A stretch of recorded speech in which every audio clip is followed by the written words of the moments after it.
สบายดีเนาะพี่น้องเฮาอยู่ครับเจ้าสร้างสายเนาะมื้อนี้ก็มาเฮ็ดรถคือเก่าอีกละ เมื่อวานนี้ฝนตกมาบ่ได้เฮ็ดฝนตกก็เลยว่าเรียกบ่เดินเนาะแต่ว่ามื้อนี้ก็ฟ้าแจ้งละเนาะสังเกตจากทางหลังสร้างสายเนาะฟ้าแจ้งแล้วก็เลยว่าสิได้มาเฮ็ดมื้อนี้ก็เฮ็ดระบบไถเฮาคือเก่าแหละแก้งานแก้คือเก่าแหละเอาเดี๋ยวเฮาไปเบิ่งนำกันเดี๋ยวนี่เนาะระบบไถสำหรับงานแก้เฮาเนาะก็เมื่อวานนี้ก็ฝนตกเลยบ่ได้เฮ็ดแล้วมื้อนี้เฮาก็สิเอามาว่าสิเจาะแผ่นเหล็กแล้วมาจอดเติมใส่เนาะเพื่อให้ได้จับน็อตคืออยู่บนนี่เนาะมันจับน็อตบ่ได้เนาะหลังจากที่ว่าเฮาปรับเอียงเอาองศามันละก็สิได้เจาะเนาะแผ่นเหล็กมาจอดใส่บนนี้ให้มันจับน็อตได้4ตัวคือเก่าเนาะแล้วก็สิไล่จอดตัวนี้คืนเนาะที่ว่าเฮาปรับปรับกุมเงยมันเนาะเพื่อให้มันปราบหญ้าได้ดีเนาะก็สิประมาณนี้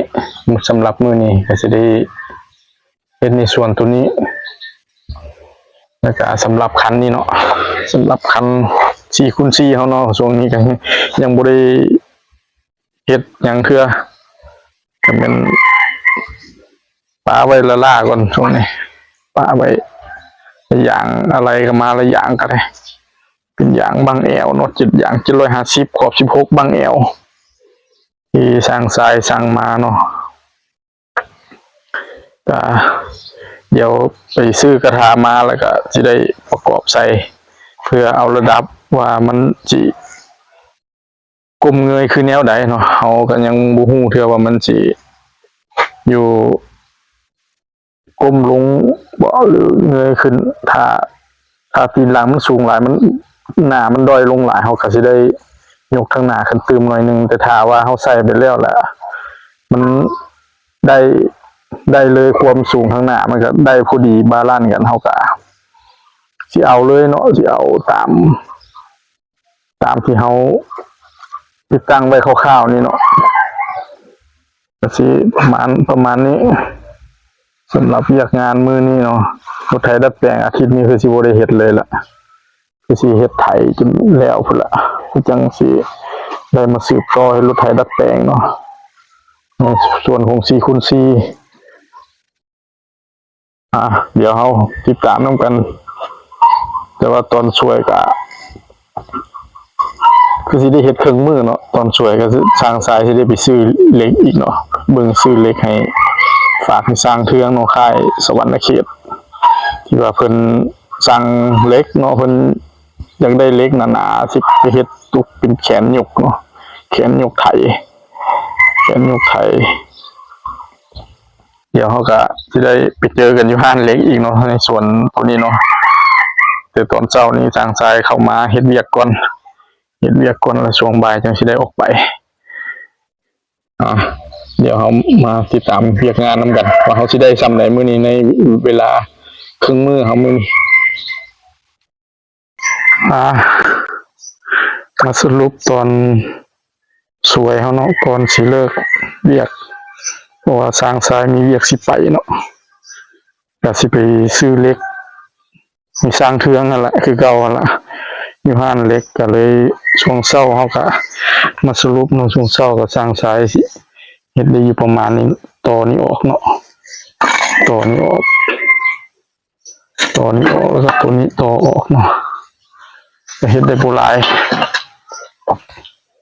ก็ถือว่าแล้วยังเหลือแต่ตัดเนาะตัดแล้วก็เจียแต่งเนาะบ่แล้วเนาะมื้อนี้มื้ออื่นจังสิได้มาเฮ็ดต่อเนาะมื้ออื่นจังสิมาตัดเจียแต่งแล้วก็ประกอบเข้าตั้งองศาไว้แล้วก็พ่นสีเนาะพ่นสีก่อนเนาะเจียแต่งแล้วก็พ่นสีแล้วก็จังสิได้ประกอบเข้าใส่ใบใส่นี่คืนนี่แหละจับน็อตคืนเดี๋ยวมื้อนี้ก็สิได้ออกไป ซื้อเหล็กให้สร้างฝากให้สร้างเทืองอยู่สวรรณเขตเนาะเพิ่นอยากได้เหล็กก็หลายมื้อแล้วเพิ่นบอกสร้างทรายแต่สร้างทรายยังบ่มีเวลาเทื่อก็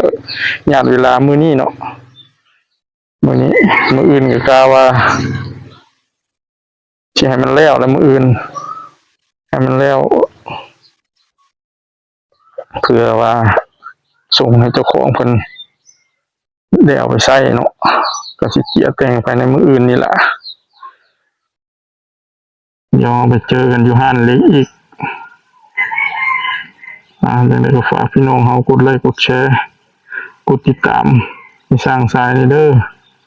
ขอบใจพี่น้องเฮาหลายๆที่ว่าเป็นกำลังใจให้กันเรื่อยมาเนาะถึงเฮาสิคนติดตามสิน้อยเนาะแต่ว่ายอดวิวก็บางเทื่อก็5ครั้งบางเทื่อก็10ครั้งก็มี